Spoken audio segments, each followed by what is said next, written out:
Spalling concrete is a common issue in places with freeze-thaw cycles. Here we will show you how to repair it on this garage floor. You will need the following materials: Portland cement, sand, water, acrylic fortifier, concrete detergent, and plasticizer. You will also need the following tools: hammer, chisel, spray bottle, margin trowel, paintbrush, finishing trowel, broom, stiff scrub brush, and a wire brush. The first step is remove the damaged concrete. You can hear the difference from the solid concrete and material that will soon flake off by dragging a hammer across the surface and listening for the hollow sound.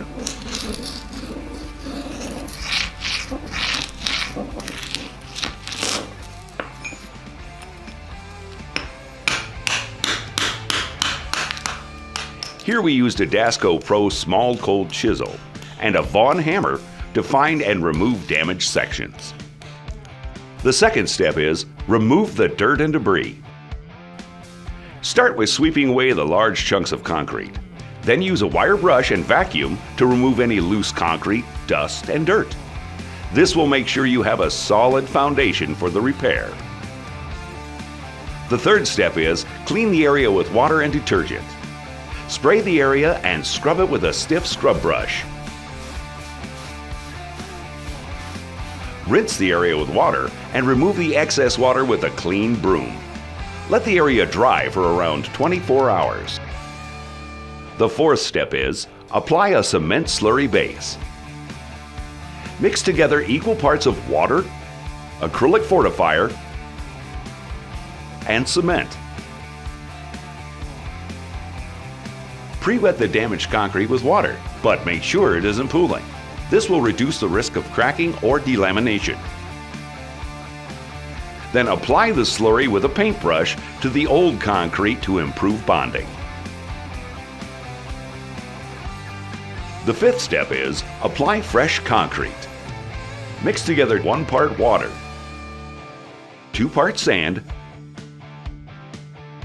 and 1 part cement. Start with a little water and work up to the full part.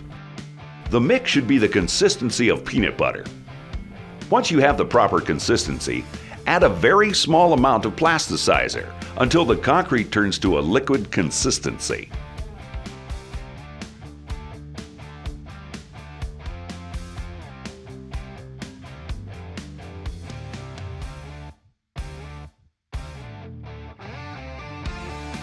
Pour the mixture into the area of spalled concrete.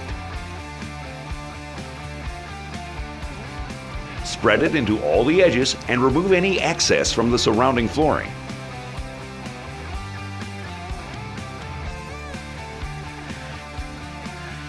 If desired, you can broom finish once it starts to firm up, but we chose a smooth finish.